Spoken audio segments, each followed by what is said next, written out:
TII Item 471, September 30th, 2018, iOS 12, iPhone XS, and XS Max.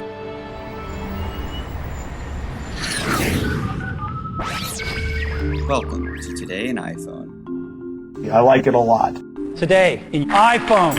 Hey, Google! Oh, yeah. My beautiful iPhone, which I never have out of my hand and that I do everything with and has become an extension of whom I am. Today's show is brought to you by Eero. For free overnight shipping to the US and Canada, visit eero.com and at checkout, select overnight shipping, then enter promo code TII to make it free. Welcome to the show. I'm your host, Rob, and you are listening to the Today in iOS podcast. First up, I want to thank Jeff for sending in the music here in the background. Jeff wrote, "Hi, Rob. I made the song In the Sky using Garageband app on my iPhone. For free downloads and more music, follow me at JeffJ6 on Twitter. Regards, Jeff J." Well, thanks, Jeff, for the music. And folks, I will put the full song at the end of the episode. I also want to thank Edwina for sending in the artwork for today's show. Edwina wrote the following. "Hello, Rob. As requested, a photo of myself in front of the Apple Store in Ottawa, capital of Canada. I have enjoyed listening to your podcast over many years, learning so much, and thanks you for all your efforts. Here's to many more years of Today in iOS. Regards, Edwina von Weyer." Well, thanks, Edwina, for sending this in. And folks, you can see the artwork in the free TI app via the bonus button for episode 471 or at Instagram.com/TodayInIOS and also at Facebook.com/TodayInIOS. If you have some artwork and or music that you have created on your iOS device that you would like to share with the audience, please email to me at todayinios@gmail.com, and please make sure to include which app or apps you use to create said artwork and or music. Let's start off with iOS 12. Release the hounds! As I had said before, wait until September 28th, and it's now past September 28th, and there are no major issues that have been discovered. But there are some, but not major. So, yep, you can release the hounds. I will, of course, say iOS 12 is not perfect, and the biggest bug so far seems to be with sometimes when an iOS device has not been used for a while, when you plug in the lightning cord to charge it, it does not actually charge it, which is kind of important. You have to wake it, and then you'll see it charging.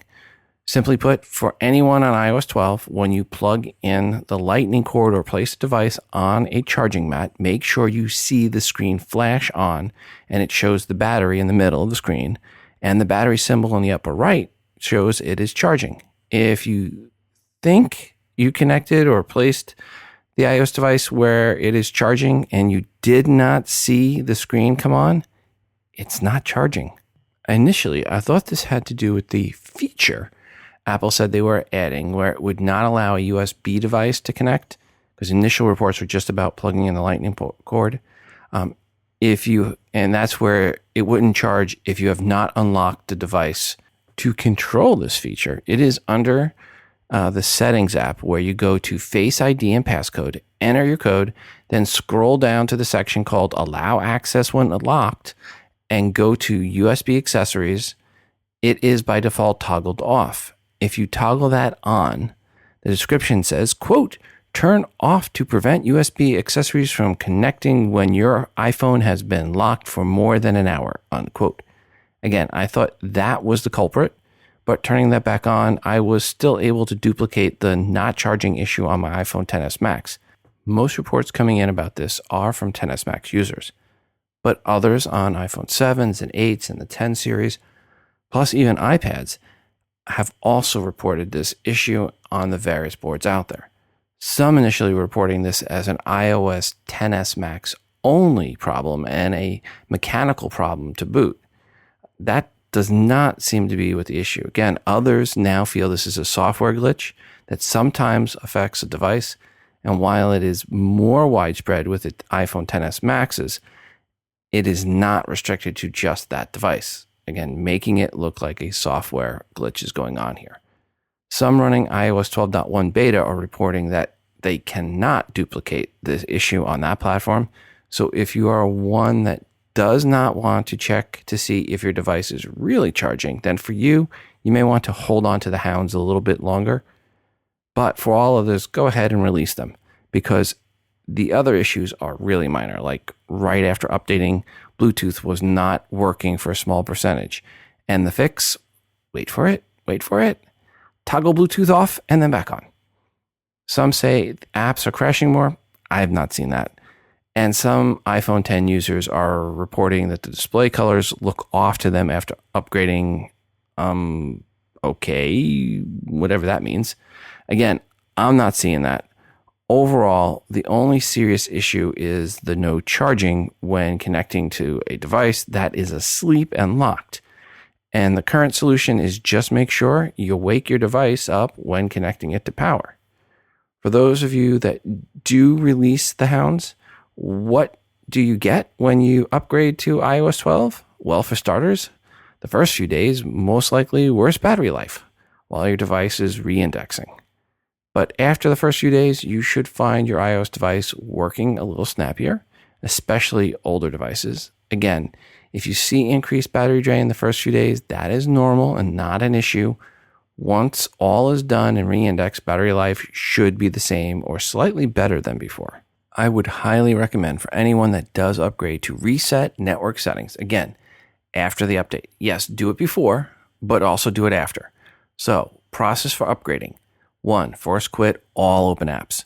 2, go to settings, general, reset, then reset network settings, and perform that feature. Then reconnect to Wi-Fi because it kicks out your Wi-Fi password.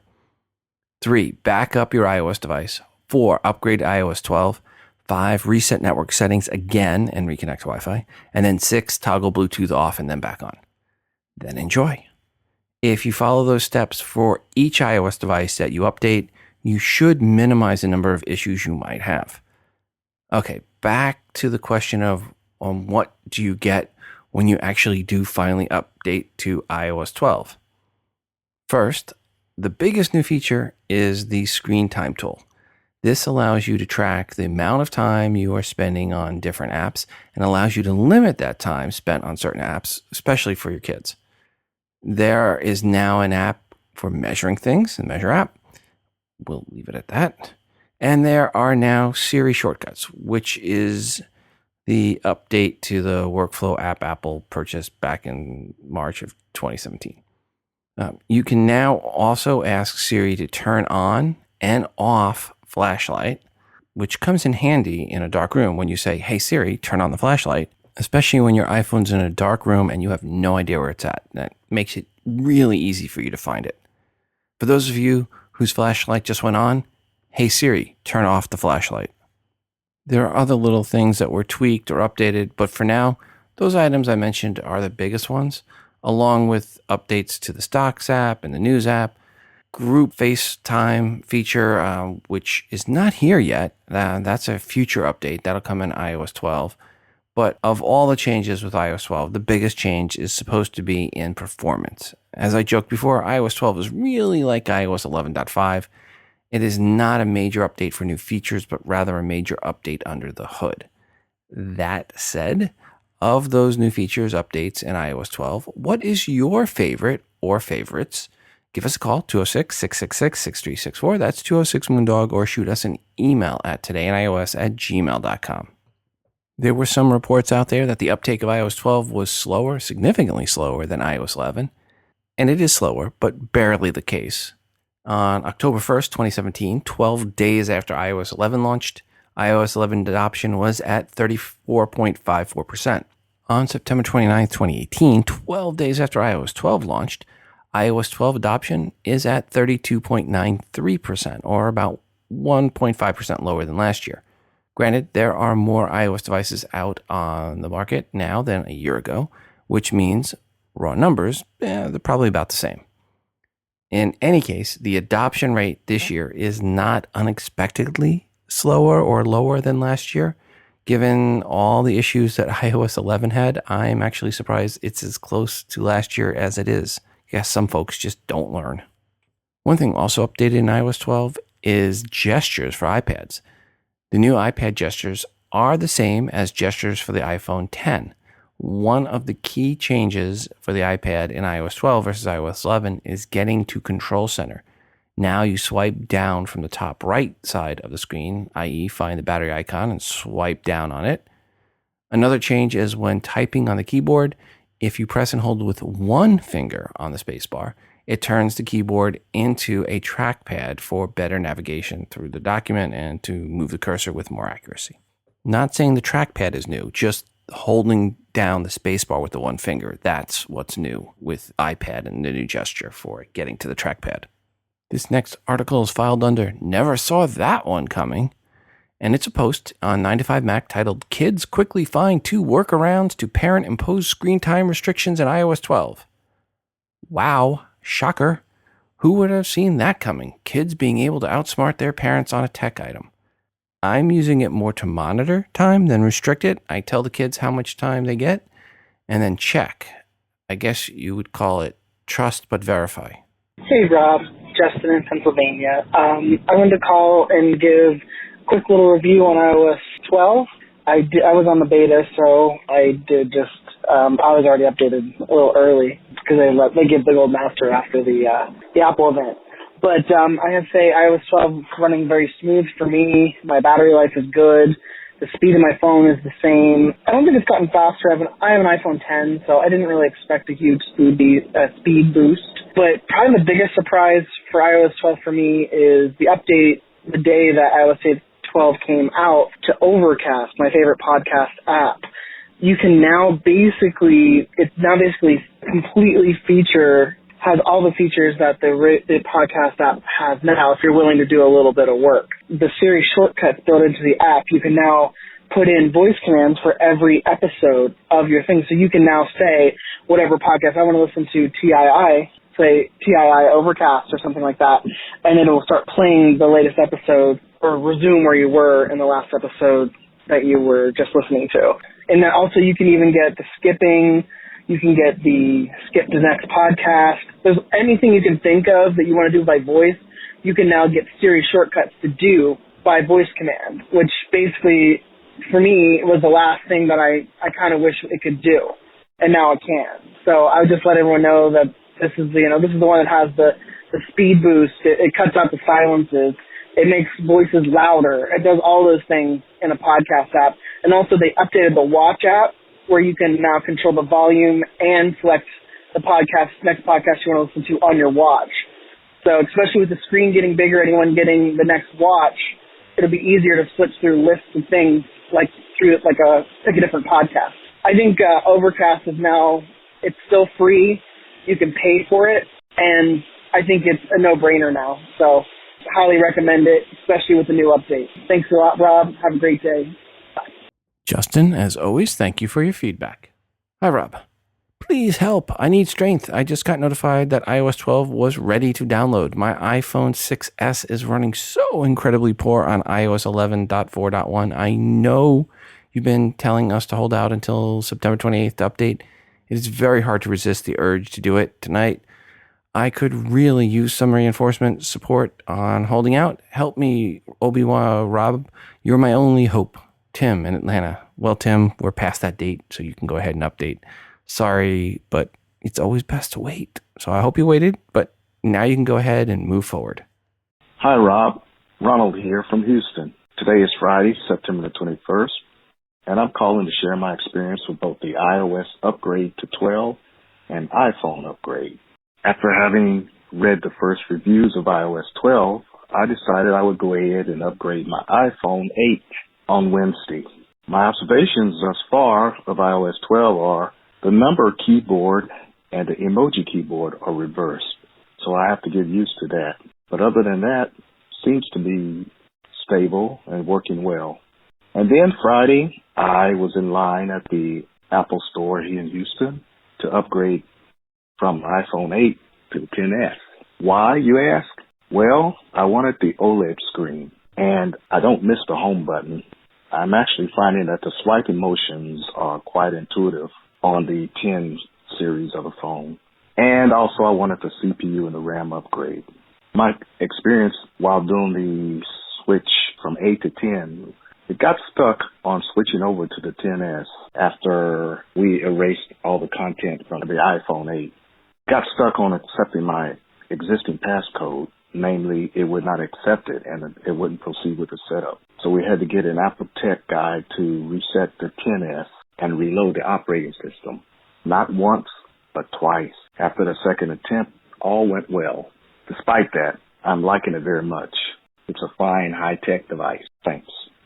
Ronald, thanks for the feedback. And Ronald also emailed in to say when he said the emoji and the numbers keyboards were reversed, he didn't mean the keys on the keyboard were reversed, just that the location to get to those keyboards was changed.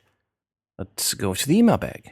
Hi, Rob. So far, CarPlay in iOS 12 is no different than in iOS 11 that I can see. I was anticipating being able to use Waze or Google Maps in iOS 12 CarPlay, but in this iteration, it is a no-go or I don't see how to do it.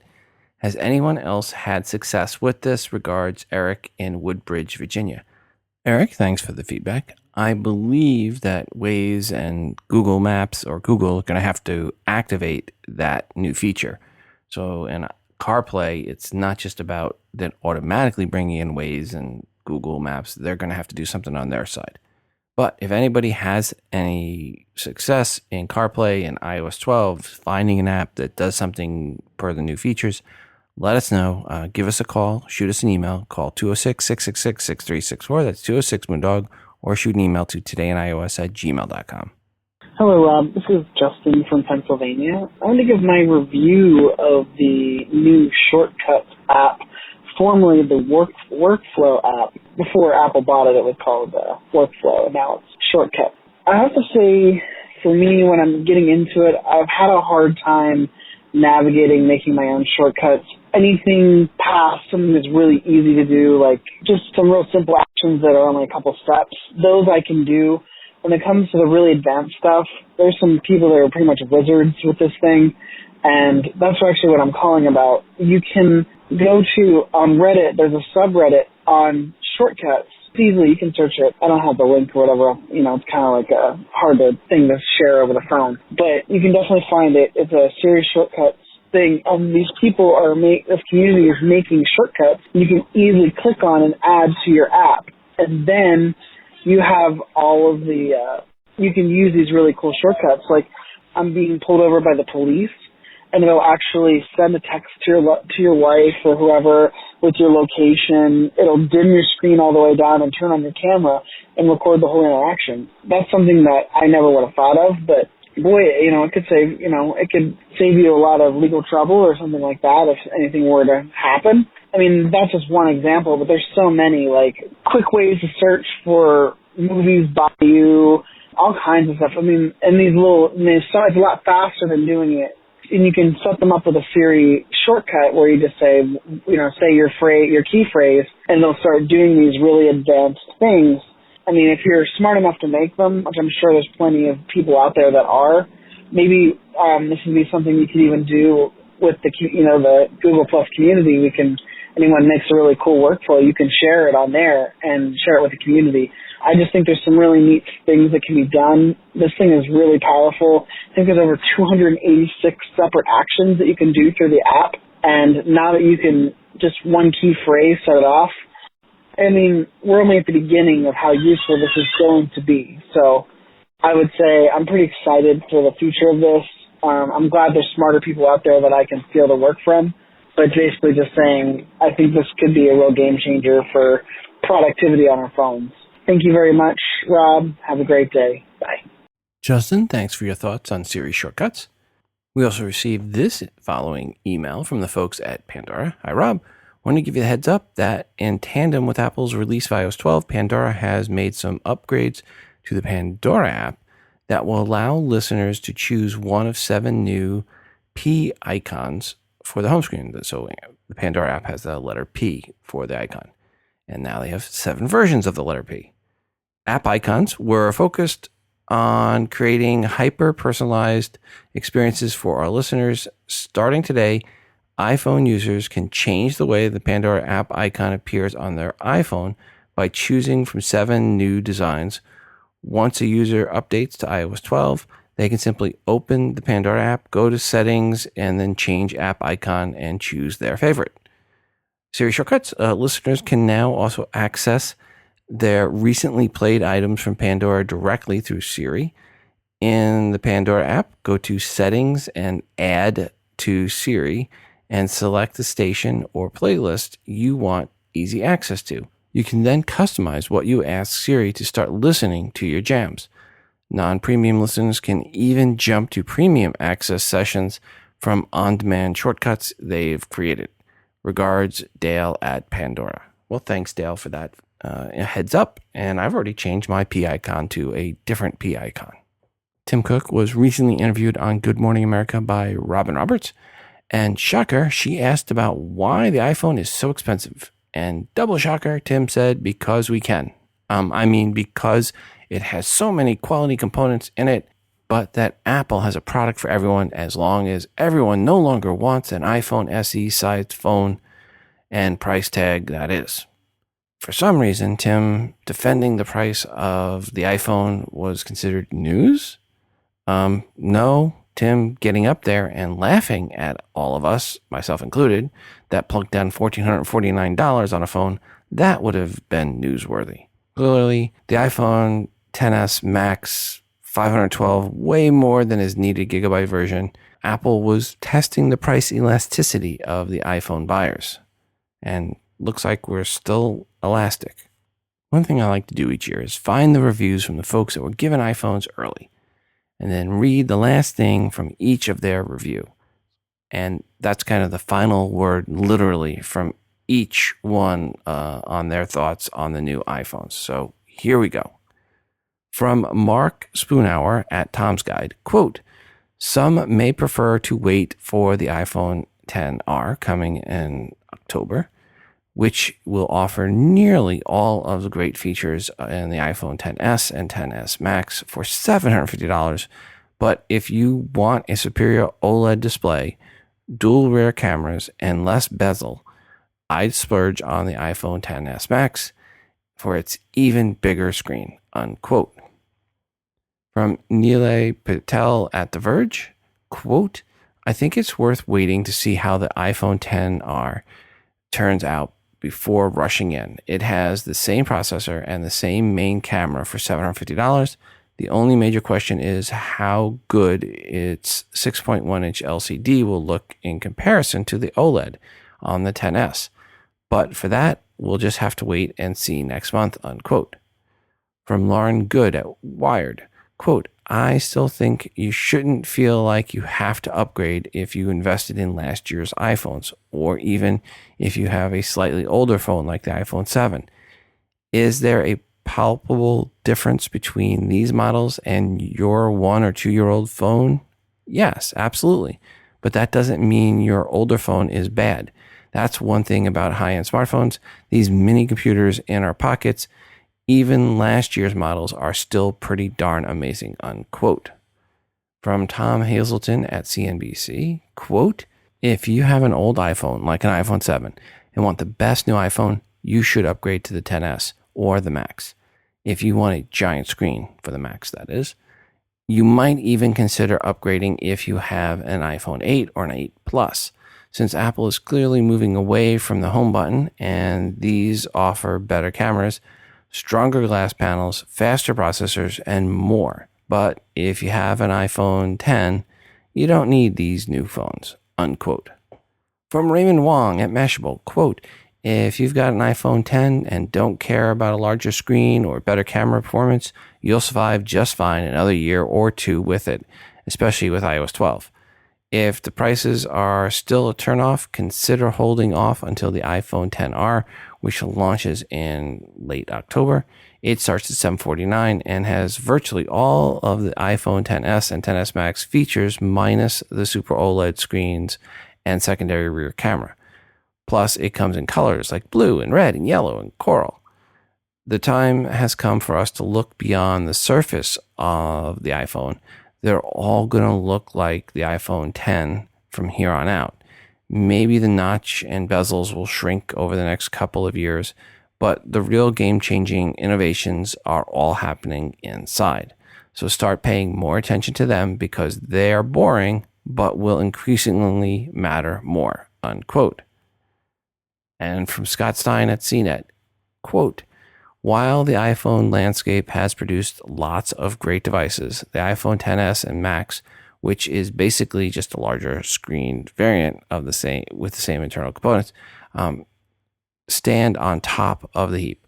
For their processors alone, they bleed potential. As a hub for the entire connected world, the iPhone XS feels like a perfect engine that you'll pay laptop money for. Could the upcoming and $250 cheaper iPhone XR be as good as a XS? The new model sounds promising for anyone coming from an iPhone 8 or earlier, offering a lot of what the XS has. For your $1,000, more or less, you are better off waiting unless you want the best camera with optical zoom and the highest resolution screen, and you're fine with the price. October 26th isn't far away, unquote. So most of them are basically saying the XS and the XS Max are great phones, but not ones you have to upgrade to if you're on an iPhone 8 or higher. And likely not if you're on an iPhone 7 or higher either. And even if you are going to upgrade, you might want to wait until the iPhone XR comes out to see how good it is. Before we get into my thoughts and experience with the iPhone XS Max, let me give you my iPhone XS Max shipping day experience. In past years, the new iOS devices were delivered at the end of the day, well after 4 p.m. The night before, my boys asked if I would wait for them to get home from school to do the unboxing. Thinking and expecting it would be later in the day before it was delivered, I told my boys, sure, I would of course wait for them to do the unboxing. Naturally, I received both the iPhone XS Max and the Apple Watch Series 4 early on Friday the 21st around 10 a.m. That meant 5+ hours from when I received them to when I could unbox them. 5 long hours looking at them and calculating the level of bad dadness it would be to open them early. Well, I did stay true to my word and waited for them to get home. We did the unboxing video, and once I opened it, noticed the screen on the iPhone XS Max had a scratch, pretty gnarly scratch. This should not be type scratch on a $1,500 device type scratch. Ugh, I had waited all day to do the unbox. Now any chance of a replacement that day seems slim. And the next day I was flying out of the country. I had to at least go to the Apple store and see if I could get a replacement. Minimum, give it back because showing the scratch. While I ordered the T-Mobile version, and that is what I returned, they only had a gold 512 gigabyte XS Max as the unlocked version, which actually is not a bad thing. So I went with it instead. And about 2.5 hours later, I was back home with a replacement. That meant no episode before I went off to Canada. Sorry about that. Arriving in Canada, though, I was greeted with this text message once the plane landed. Quote, welcome to Canada. Don't worry. Call, text, and browse on your T-Mobile plan at no extra charge. Yada, yada, yada, yada. Enjoy your stay, unquote. And then I remembered, oh yeah, we talked about that being an advantage of going to T-Mobile some time back. But this was my first time out of the country since talking about it. So just wanted to remind people that is a nice feature on being on T-Mobile, that you get coverage in Canada. This meant myself and my wife, we could call home and check on the kids who their grandma was watching. And FYI, we had a great time in Montreal. Thank you, Ben, for your suggestions.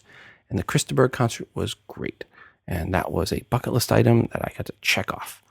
In any case, I was able to walk around Montreal with the wife, getting some really good photos of the city and being able to really use my phone fully. Per the iPhone XS Max, my thoughts? Well, I like it a lot more than the iPhone X as I get back the split screen feature in landscape for some of the apps. And the extra screen real estate is definitely noticeable, especially when typing emails and surfing the web and when playing Fortnite.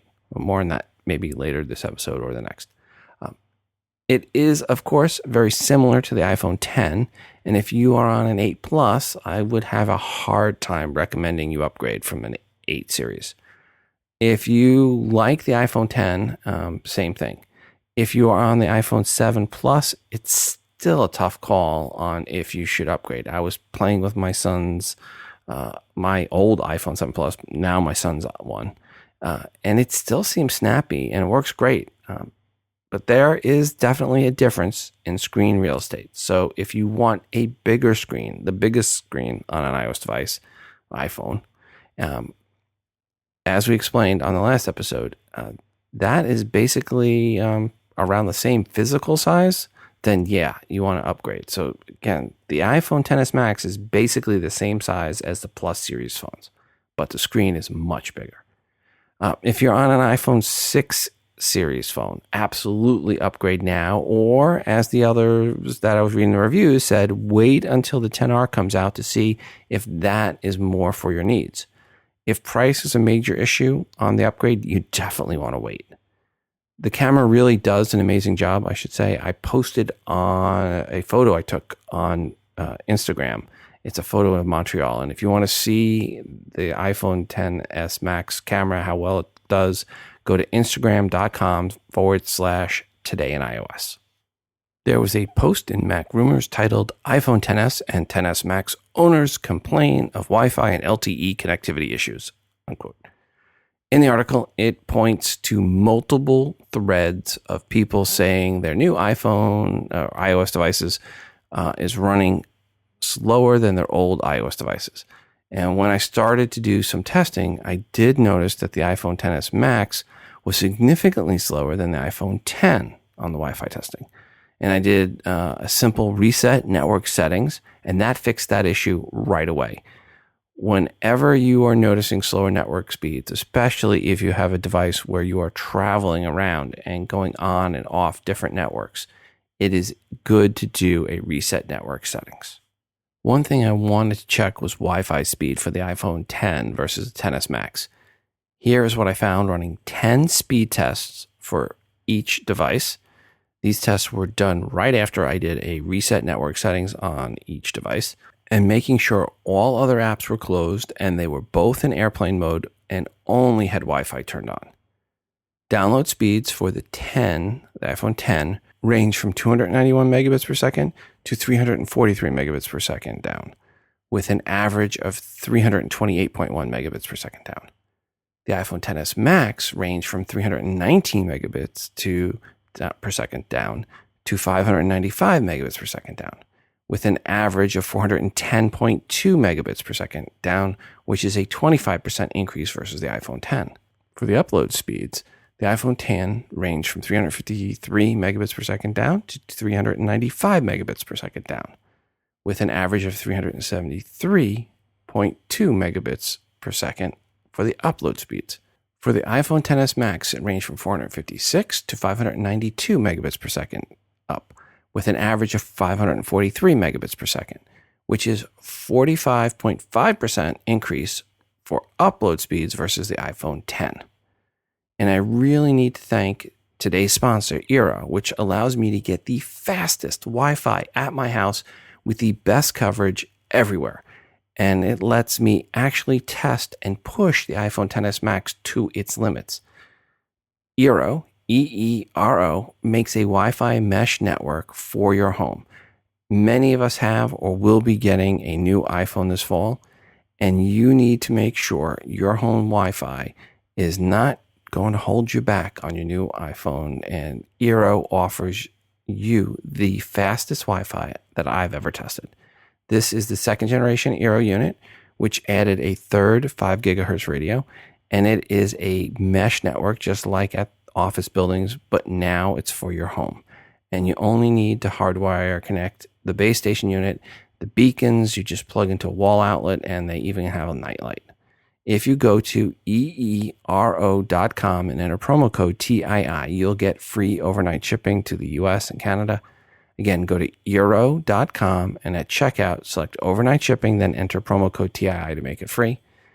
If you get a new iPhone and or 4K Apple TV or a new iPad this fall, and you want to unlock the full Wi-Fi speed of your Apple device, then go and get yourself an Eero mesh network for your house. The base station unit sits flat and you power it with their USB-C connector. It is a very nice looking Apple-esque white design. It also has new thread radio for low power devices like my Ring doorbell and other Wi-Fi enabled IoT devices. As I said before, this is the best Wi-Fi I've ever tested or heard of. Thanks, Eero, for unleashing the wireless power of all my Apple devices, iOS devices, and, well, for letting me really see what is possible with the iPhone XS Max. I'm also going to be doing a lot of traveling coming up here the next 2 months, and I'm going to try to do testing of the LTE in the different cities that I'm in. I think overall I may hit as many as 8 cities here by the time the year's over. So we'll see what kind of testing results we get on that. I'll have to do a blog post on that one. That'll get really hairy to try to talk verbally on. In any case, let's move on. iFixit did their traditional teardown of new iOS device for both the iPhone XS and XS Max, and what they found was mostly a big battery with some electronics around it and then sandwiched between 2 panes of glass. Both batteries are in an L configuration, with the XS battery being one big battery, one cell L-shaped, and the XS Max being 2 batteries put together in an L configuration, like last year's iPhone X. The XS battery is 2,659 milliamp hours, down a little bit from last year's 2,716 milliamp hours. The iPhone XS Max battery, of course, is larger, coming in at 3,179 milliamp hours. That's the biggest ever in an iPhone.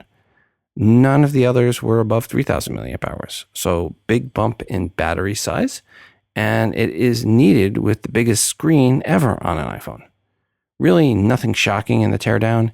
Here are iFixit's final thoughts on the teardown of the XS and XS Max. The display and battery have been placed and designed in so that they can be repaired, and a broken display can be repaired without having to remove the biometric Face ID sensors.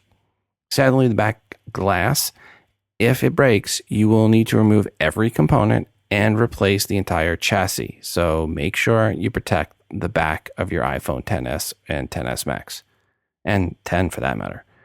And they gave them both an overall repairability score of 6 out of 10.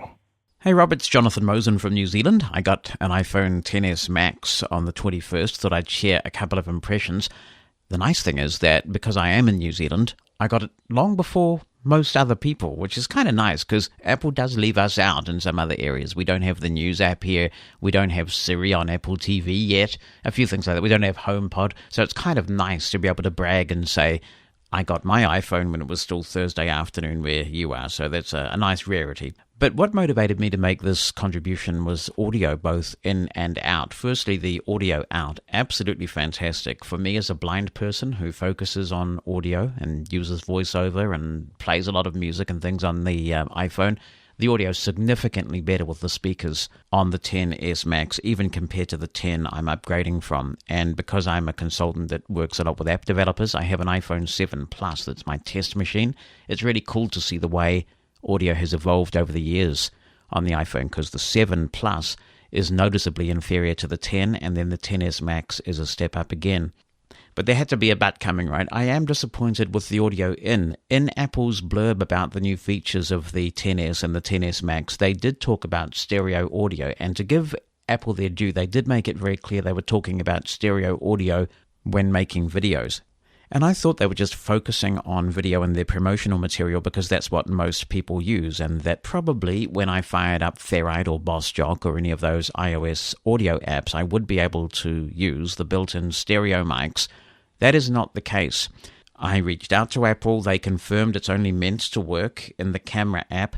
And as a blind guy who doesn't really need to make a lot of video, I'd like to see this available in audio as well. I realize that you're going to get better performance with a good quality external mic, and as a podcaster, I carry those around. But actually, when I recorded with the camera app, I was surprised by how good the audio is in stereo on this thing. It sounds like they've turned off quite a lot of the heavy processing that Apple has tended to use in previous years. And of course, with an app like Boss Jock, you do get to turn a lot of that off anyway. So this is purely a software decision, I would have thought. If they can do it in video, surely they can, if they want to, do it in audio. And I hope that the podcasting and maybe the blind community who value audio might reach out to Apple and just say, hey, we would really like this if you would turn the audio on for stereo recording with the built-in mics. It just seems such a simple fix to make. Jonathan, thank you for your feedback and for the really nice audio quality there. Not sure what app you used to record that. Let me go ahead and get into the email bag here. Hi, Rob. I thought I'd weigh in on the new iPhone XS announcement.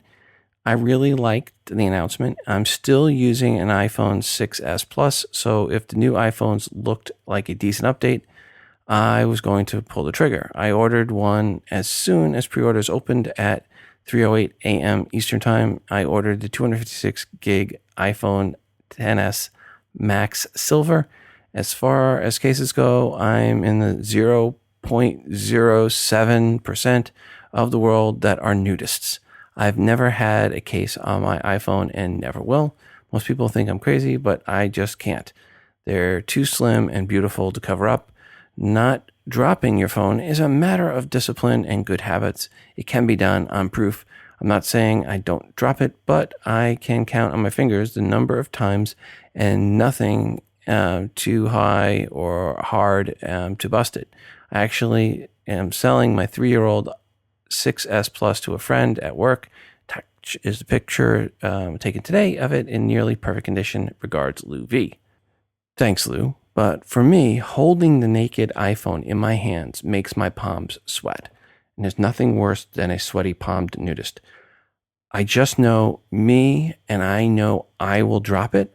I'm not only not an iPhone nudist, I'm like that younger brother in the Christmas Story when it comes to putting clothes on my iPhone. Here's some feedback from Google Plus from Shannon in Arizona. I have to say, I'm really loving my new XS Max. The battery life is amazing compared to the 10. Anybody else notice a big improvement? And yeah, I have. I'm really, Shannon, I'm really loving my new XS Max. All right, let's get into some voicemail from Steve. Hi, Rob. Steve from LA. Quick question. Is the Zoom feature under accessibility back on the new iPhone 10s, the revised iPhone 10s, including the Max? The Zoom feature under accessibility. Thanks, Rob. Look forward to your next show. Take care. Hi, Rob. It's Steve from LA. I want to clarify an earlier call when I asked if the new iPhones have the Zoom view. I wasn't talking about the Zoom view and accessibility. I was talking about the display and brightness and then view zoomed. That's what I was wondering. All right, Rob. Look forward to the next show. Thank you. Hi, Steve. Thanks for the voicemails. And the answer to your question is yes. The Zoom View feature is available again now on the XS Max. Back to the email bag. Hi, Rob. I listened to episode 470 after watching the keynote as well on my Apple TV, but a question remains in my head. I like the Photos feature that allows to edit the bokeh effect in portrait photos, the depth field. But I wonder, why is it not the capability in the standard iPhone 10? I thought it was a software-only feature, but nope. So what's actually new in the iPhone XS camera that allows editing the depth of the field? I'm not upgrading my phone this year because I don't like the plus sizes since 6 Plus, and it's just that I prefer to handle my phone with one hand, something still possible for me with the standard 4.7-inch screens of previous models or with the 5.8-inch iPhone 10. I just don't like to be forced to use both of my hands to use the phone, but I'll take a look at the Max anyway. And about the Apple Watch Series 4, it's finally the version I really like. I'll probably get one when it comes to Costa Rica, probably December or January 2019. Regards, Fabio. Fabio, thanks for the feedback. And per your question about what's new with the iPhone XS camera that allows editing a depth field, that's not my forte, but if anyone out there has a good answer for Fabio, please give us a call, 206-666-6364. That's 206-Moondog, or shoot an email to todayios@gmail.com. Hi, Rob. This is John from Springfield, Missouri, and I was listening to your last episode. I believe it was episode 470. And I was really beginning to notice how people were disappointed this year in Apple. I guess disappointed is the correct word for it, but they were disappointed this year in Apple's keynote. And, I got to thinking, people really should not expect a mind-blowing experience every single year.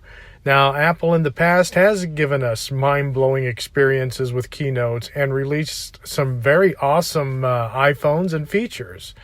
But you can't expect that every single year. It's kind of like, your favorite sports player or whoever it may be. They can't bat 1,000 all the time. They're going to have a slow year. They're going to have an off year, but that's the way it goes. You have to wait to see if they redeem themselves the next go around, which I think Apple probably will. We had a slow year this year. People felt that it was underwhelming. It really is subjective. I don't think it was underwhelming. I do think the keynote was a slow keynote. I do think it was a sleepy keynote, but I don't think it was underwhelming. But, I think audiences and Apple fans really need to understand you are going to have these types of years, and we just cannot have a mind-blowing year every single year. There will be some slow years. But for me personally, as far as what I ordered with the iPhone, I decided to go from an iPhone 10. I presently own an iPhone 10, and I upgraded to the iPhone XS Max, the 512 gigabyte version, which I've been taking a lot of flack over from my friends. What are you going to do with that much space, they say, that much memory? Well, I like a lot of 4K videos at 60 frames per second, and that does take a big chunk of your memory real fast. But other than that, I always like having the top-end model. But for me personally, I think the screen size on the XS Max was worth the upgrade all by itself. Because when I upgraded from my 7 Plus to my iPhone 10, I will have to say that I was disappointed in the screen size. I really love that large screen size. And I am excited that I finally get my, plus size screen back again. I have missed that for almost a whole year now, and I want that plus size screen back. But that's just my own opinion. I think the upgrade was well worth it. I agree with you from the last episode. I don't think that upgrading from the 10 to the 10S, if that was the only choice, I would not have done that either. I would not have done that upgrade. But the plus size screen, that's something different, because I have been waiting a very long time for that. But the XS Max, 512 gigabytes, no regrets. John, thank you for your feedback. Into the email bag. Hi, Rob. Is there a likely availability date for the dual SIM functionality through AT&T? Regards, Bill Scholler. And then also, hi, Rob. Do your powers of prognostication allow you to make any judgments on when we will see the eSIM support in iOS 12? I got a new iPhone XS Max and so psyched about not having to carry around two phones with me. Regards, Jonathan Miller, Denver, Colorado. Yes, Jonathan, that's actually pretty easy. Tuesday, October 23rd is when the Goldmaster for iOS 12.1 will be released, and that is when the eSIMs will be supported. And if you're wondering how the 23rd came about, simple. The 26th is when the new iPhone XR will be released, and that's on a Friday, so the 23rd is the Tuesday before that Friday, and that is the most likely date for it. It could be the 22nd, but I'll go with Tuesday, October 23rd for the release of iOS 12.1 Goldmaster. Hi Rob, this is Tosin from England. I just wanted to share my experience with the order process and also delivery of my iPhone. It went completely seamless. I ordered on Monday, which was the weekday after the launch date. I had thought it was going to be sometime in October or November before I received my device, but EE in the UK managed to get me my device on first day of availability. That was yesterday. Really impressed with it as usual. I got one for myself and one for the madam. Lovely phones, one 512 space gray for myself and a 256 gold iPhone for the wife. Set mine are completely seamless setup. I mean, literally bring phone next to a new phone. I had an iPhone 10. Bring phone up to next to the new phone, and literally everything just syncs over, including swaps your Apple Watch over. I had a third generation Apple Watch as well, Series 3 I meant. If you didn't consider upgrading previously, if only for the experience of the swap over, it's completely worth it, honestly. Love the phone so far. I've done a complete swap, so it's not set up as new. So a lot of indexing still going on at the moment. But I will give a bit more feedback as, we go past the first 24 hours and then see how the phone performs. But love the phone. Anyway, just wanted to give a little bit of my experience, and thanks for the good work and keep it up. Bye. Tosin, thank you for your feedback. This next one comes from Tony Law. He writes, "Hey Rob, we received our iPhone XS Max around 7 p.m. I set up both new phones, one with an iTunes backup and one with an iCloud backup. Both setups went without a hitch. Setup just involved bring our old iPhones next to the new iPhones, and iOS just worked its magic. Both new iPhones even moved over our Apple Watches over seamlessly without having to unpair and repair. This was by far the easiest and quickest setup of a new iPhone to date." Well, thank you, Tony, for that feedback. Back to the voicemail. Hi Rob, it's Jeff in Arkansas. Just calling in with a brief review of my new XS and also had a couple of questions. First off, as far as my initial thoughts on the new phone, really been enjoying it. I upgraded from a 7, so it was a nice step up. I guess all the different things that you would expect from switching from the 7 to the XS. It's much snappier, smoother. Really do like the extra screen real estate. So just, in general, overall, kind of a nicer feel. Does take a bit getting used to with, without the home button and doing things with the gestures and swiping up for some things and swiping down for others where it's a bit of a change. But overall, it hasn't been too tough to adjust.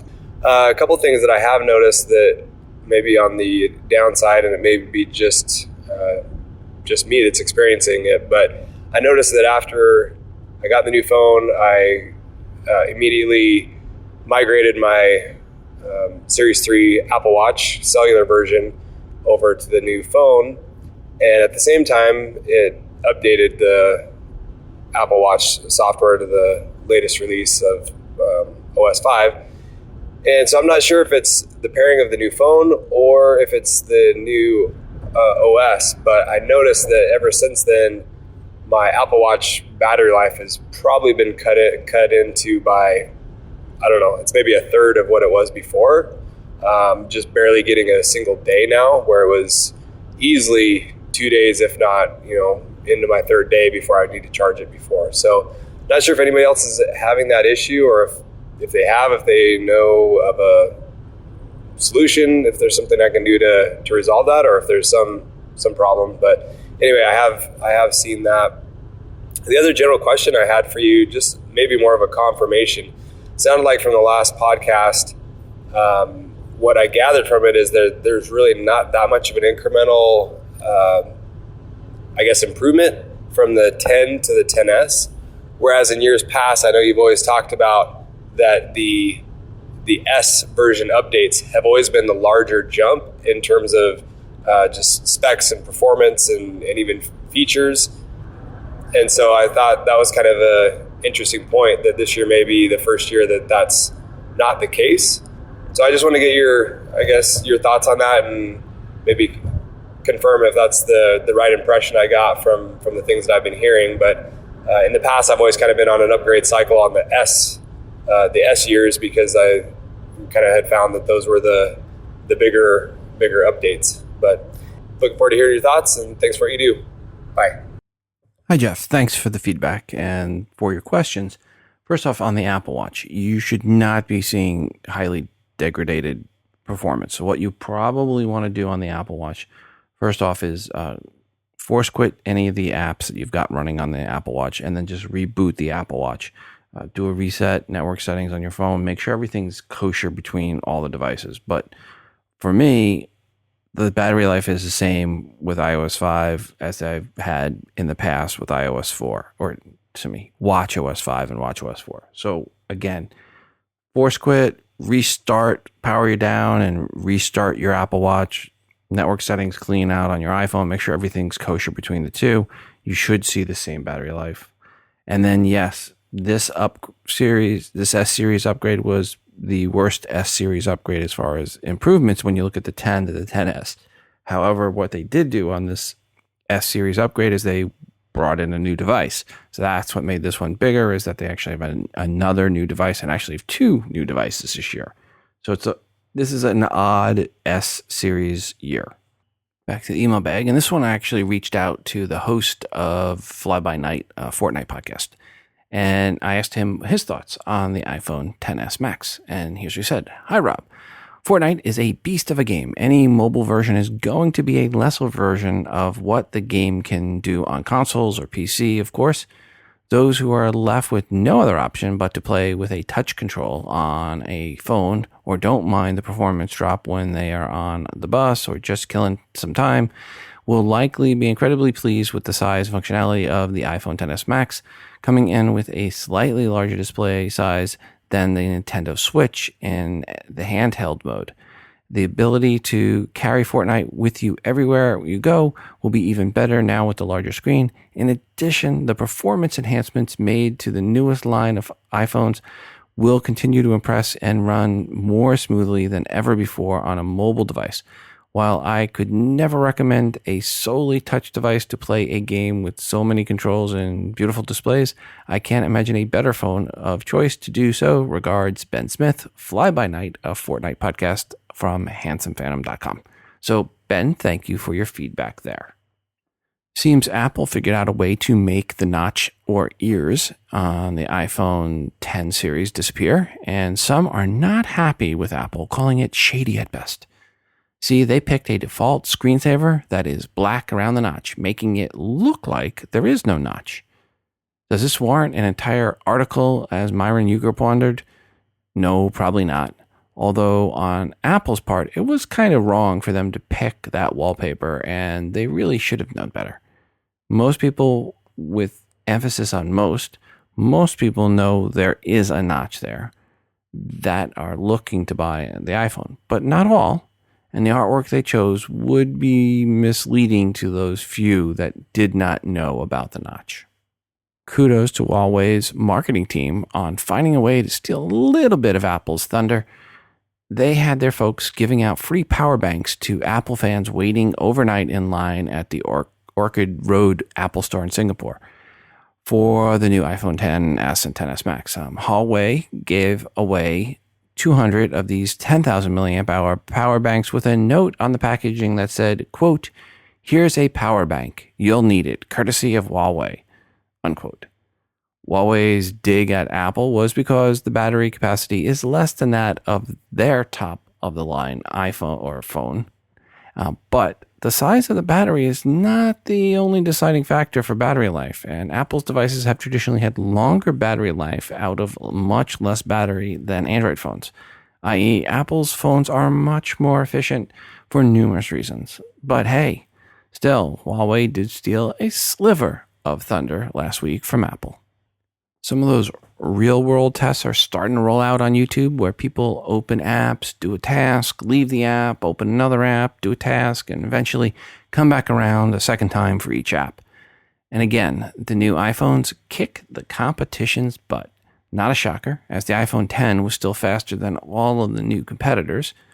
The iPhone XS and XS Max are much faster. And early benchmark testing are also showing that this is the case with those tests as well. On Geekbench 4 multi-core benchmark, where higher scores are better, the new Xiaomi Galaxy S9 Plus came in at 8,295. Note 9 came in at 8,876, and the iPhone X from last year came in at 10,357. This year, the XS had a score of 11,420, and the XS Max a score of 11,515. But let's look at a few apps with real-world testing. For video editing, a 2-minute 4K clip, transcoding that to a 1080p video clip, took 39 seconds on the XS Max and the XS. It took 2 minutes and 32 seconds on the Galaxy S9 Plus. Opening Fortnite on the XS Max, 20.8 seconds. Opening it on the Galaxy Note 9, it was 35 seconds. Ouch. Again, as expected, the iPhone XS and XS Max are faster than the iPhone X, and it was already the iPhone 10, was already faster than all the Android phones. Maybe when Huawei has their next big rollout, Apple could pass out knitting needles and yarn and have the package say, here's some free knitting needles and yarn. You will need it as you wait for Huawei phone to open apps. Only issue with that idea is people don't actually queue up in line for an Android phone. Drat. Well, still is a good idea. What is your favorite movie? I've heard that Blade Runner is a very realistic and sensitive depiction of intelligent assistants. What is your favorite movie? I don't really have a favorite, but I hear that 2001, A Space Odyssey, got some good reviews. Well, I'm going to wrap it up here.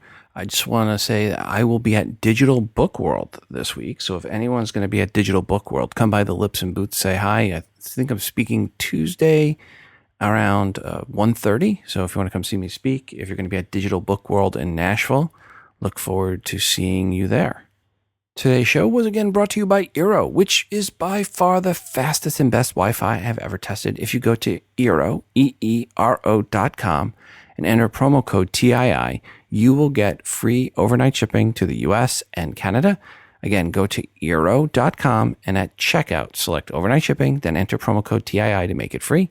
And make sure your home network is allowing you to get the most out of all your Wi-Fi enabled iOS devices. And before we go today, I want to remind you to send in your feedback to the show, 206-666-6364. That's 206-Moondog, or record your feedback and email it to the show at todayinios@gmail.com. Feedback can be a question or comment per something someone said on this episode, or it can be a question or rant you have about something else, an app or product review, good or bad. As long as it is iOS related, it is welcomed. I'm always looking for new artwork to feature that you've created on an iOS device. So just put some TII branding on it and send it in. And of course, we're always looking for more music created on an iOS device to play on the show. It's your show, and your feedback is greatly desired. And don't forget to check out our moderated Google Plus community by going to todayinios.com/community. Quick reminder, if you are an app dev or an iBook author, just email me if you want your app or iBook featured in the promo giveaway segment for free. We just need the 5 promo codes or more to give away. Simply email me at todayinios@gmail.com, and please include a 60-second or less audio review of your app or iBook indicating you are the dev or the author. Also, when you send in the promo codes, please make sure to let me know when they expire. Finally, check out the TII app, which is free to you. Search for TII in the iTunes App Store. It is the best way to consume the show and to get push notifications each time a new episode of TII is released. It is fully voiceover friendly, of course. Please go right now and download the TII app to get our update. Until the next time, I'm your host, Rob, reminding you to phone differently. This show is hosted on Libsyn.com and part of the Wizard Media Network. If you are looking for hosting, go to Libsyn.com. That's Libsyn.com for hosting for your podcast and for creation of your own smartphone app. The Today in iOS podcast can also be found on the free Stitcher radio app. Just search for TII.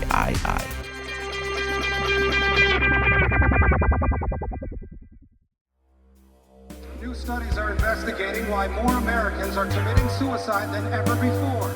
But the answer won't come easy. Many experts say there are several factors as to why the average American may want to harm themselves.